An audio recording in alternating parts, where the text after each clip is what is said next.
Hello everyone, welcome back in library educator channel. Guys, अगर आपने अभी तक हमारे चैनल को सब्सक्राइब नहीं किया है तो जल्दी से चैनल को सब्सक्राइब कर लीजिए, साथ ही बेल आइकन प्रेस कर दीजिए ताकि आपको हमारे रेगुलर अपडेटेड नोटिफिकेशंस लगातार मिलते रहें।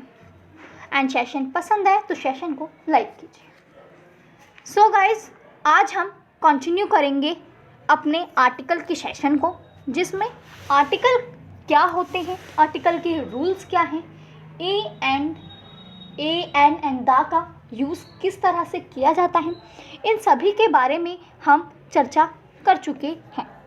आज हम करेंगे आर्टिकल्स की practice. Practice is most important, इसीलिए हम प्रैक्टिस करेंगे। So let's start our session. Your first question is, he has come without dash umbrella. Guys, in sentences में अब आपको a and दा का यूज़ करना है, तो आप बताएंगे इन तीनों में से किसका यूज़ होगा।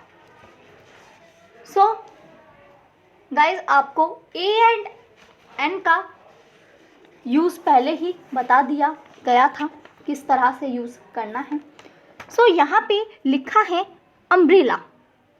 ओके, तो अम्ब्रेला में साउंड किसका आता है, अ का या फिर यू का इंग्लिश में, तो इसीलिए हम यहाँ पे एन का यूज़ करेंगे। ओके गाइज, नेक्स्ट सेंटेंस है हमारा, which is dash longest in India. So यहाँ पर अब हम कौन से आर्टिकल का यूज़ करेंगे। सो गाइस, यहाँ पर हम दा का यूज़ करेंगे। अब यहाँ पर गाइस हम ए का यूज़ क्यों नहीं करेंगे, क्योंकि यहाँ पर हमारी लॉन्गेस्ट रिवर के बारे में बात हो रही है, जो कि एक उसकी विशेषता बताई जा रही है, इसीलिए हम ए का यूज़ नहीं करेंगे, हम दा का यूज़ करेंगे। गाइस, आप वीडियो को पहले पॉज कर और अपने आंसर दे दीजिए करिए और उसके बाद वीडियो को आप शुरू कीजिए, ताकि आपको अपने एरर करेक्शंस यहीं पर पता लग जाए एंड एग्ज़ाम में कम से कम एरर होने की संभावना हो। Okay guys, next question is, Allahabad is dash holy city. So यहाँ पर गाइज इलाहाबाद सिटी की बात हो रही है। हमने आर्टिकल के रूल्स में पढ़ा था कि यहाँ पे एच का साउंड आ रहा है, इसीलिए हम एन का यूज़ नहीं करेंगे, क्योंकि यहाँ पे कांस्टेंट साउंड है। लेकिन हम जानते हैं कि सिटी के लिए तो हम दा का भी यूज़ करते हैं। ओके, लेकिन यहाँ पर हमें एक पर्टिकुलर सिटी दी गई है, इसीलिए हम दा का भी यूज़ नहीं करेंगे, हम करेंगे ए का यूज़। आई होप आप सभी का ये क्वेश्चन बिल्कुल सही हो। Next sentence is, but English is dash difficult language. So guys, हम पहले ही दा के रूल्स में पढ़ चुके हैं कि जब भी हम लैंग्वेज की बात करते हैं तो लैंग्वेज में हम दा का यूज़ नहीं करते। सो नेक्स्ट हम देखेंगे हमारे आर्टिकल ए एंड एन, जिसमें यहाँ पे डिफ़िकल्ट लिखा है।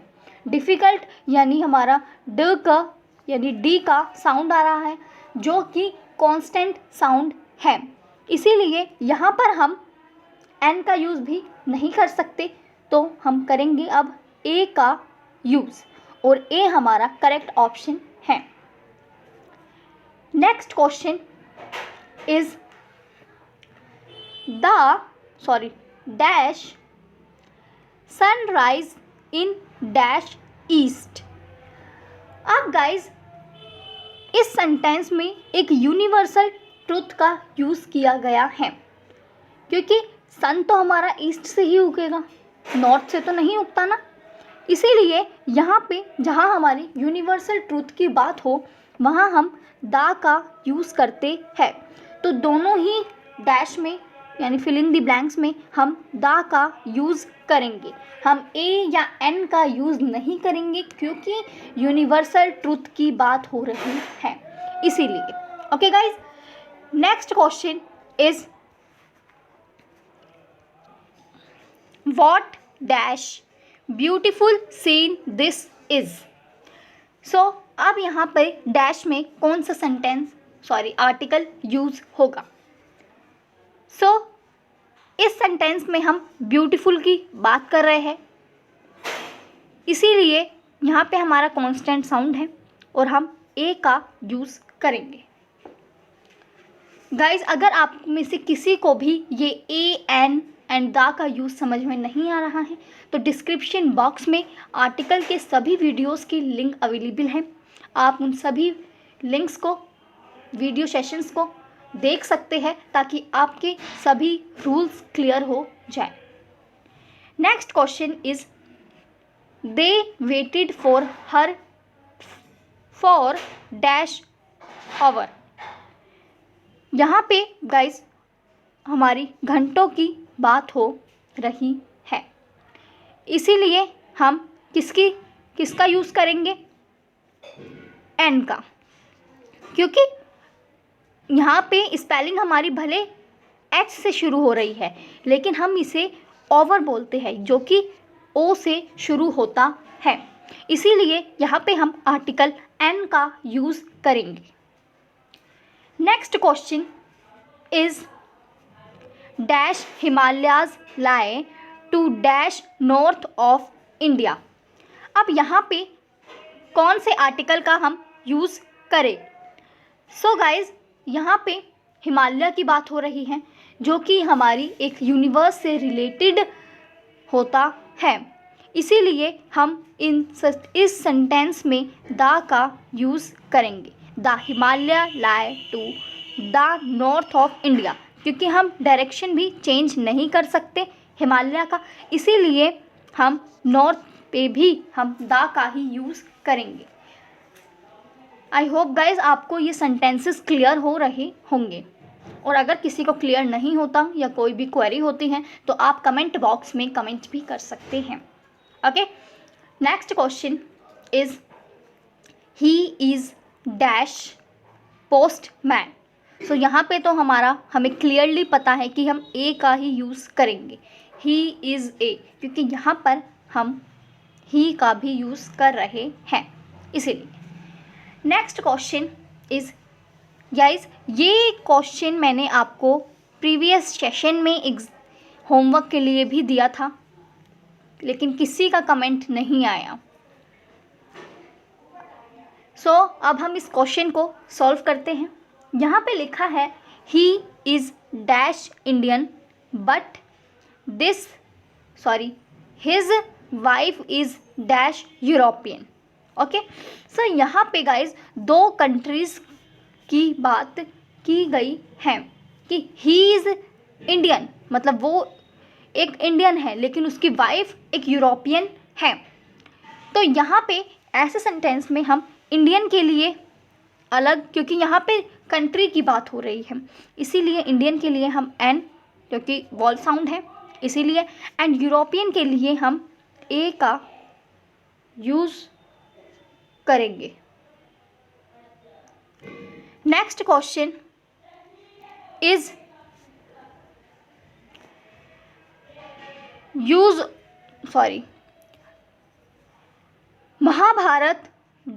Mahabharat is dash holy book of dash Hindus. So यहाँ पे अब हम कौन से आर्टिकल का यूज़ करेंगे।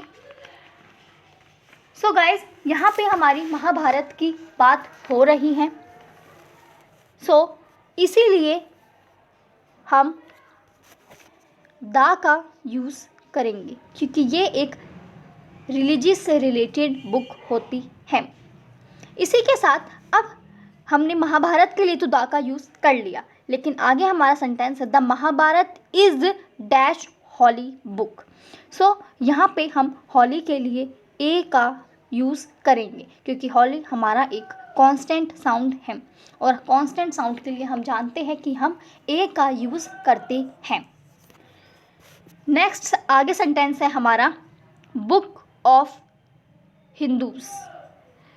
सो यहाँ पर भी हमारा एक रिलीजन आ रहा है, इसीलिए हम यहाँ पर द का यूज़ करेंगे। Okay sentence, so Mahabharata, so the Mahabharata is a holy book of the Hindus. Next question is dash people of Japan are called dash Japanese. Japan के पीपल को, जैसे गाइज हमने डिस्कशन ये किया था कि जैसे इंडिया के पीपल को इंडियन बोलते हैं, इसी तरह जापान के पीपल को जापानीज़ बोलते हैं। सो यहाँ पर हम, क्योंकि एक कंट्री को रिप्रेजेंट किया जा रहा है, इसीलिए हम द को यूज़ करेंगे दोनों ही फिल इन द ब्लैंक्स में। द पीपल, क्योंकि यहाँ पे एक कंट्री को डिनोट किया जा रहा है, इसीलिए हमने द का यूज़ किया है। Next question is there is dash Kalidas in my class। so यहाँ पे कालिदास लिखा है जो कि एक हमारा कांस्टेंट साउंड है, इसीलिए हम ए का यूज़ करेंगे। नेक्स्ट क्वेश्चन है she first meet me dash year ago. So guys year ago के साथ हम कभी भी एन का या फिर द का यूज़ नहीं करते, हम ए का ही यूज़ यहाँ पे करेंगे। सो आई होप गाइज आपको ये सभी सेंटेंसेस क्लियर हो गए होंगे और आपको अभी तक इन सभी को समझ में आपको आ गया होगा। सो अब हम आपको एक सेंटेंस देते हैं जो कि आपको कमेंट बॉक्स में जिसका आप लोग आंसर देंगे।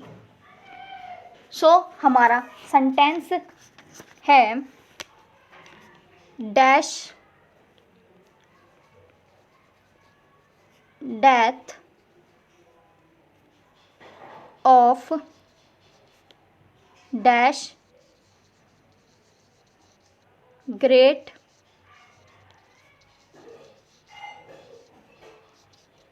Scientist causes dash great loss to country। आपको इसका आंसर कमेंट बॉक्स में देना है। सो गाइज आज का सेशन यहीं तक। नेक्स्ट सेशन में हम करेंगे एरर्स करेक्शन, यानी कि आर्टिकल में सेंटेंस में एरर किस तरह से ढूंढा जाता है, हम इसे सॉल्व करने की कोशिश करेंगे। सो मिलते हैं गाइज आपसे नेक्स्ट सेशन में। तब तक के लिए आप रिवीजन करते रहेंगे। साथ ही अगर आपने अभी तक चैनल को सब्सक्राइब नहीं किया है तो जल्दी से चैनल को सब्सक्राइब कर लीजिए। साथ ही इस सेशन को आप अपने फ्रेंड्स के साथ शेयर कीजिए एंड सेशन पसंद आए तो सेशन को लाइक कीजिए। सो गाइज बाय, मिलते हैं आपसे नेक्स्ट सेशन में। Thank you guys.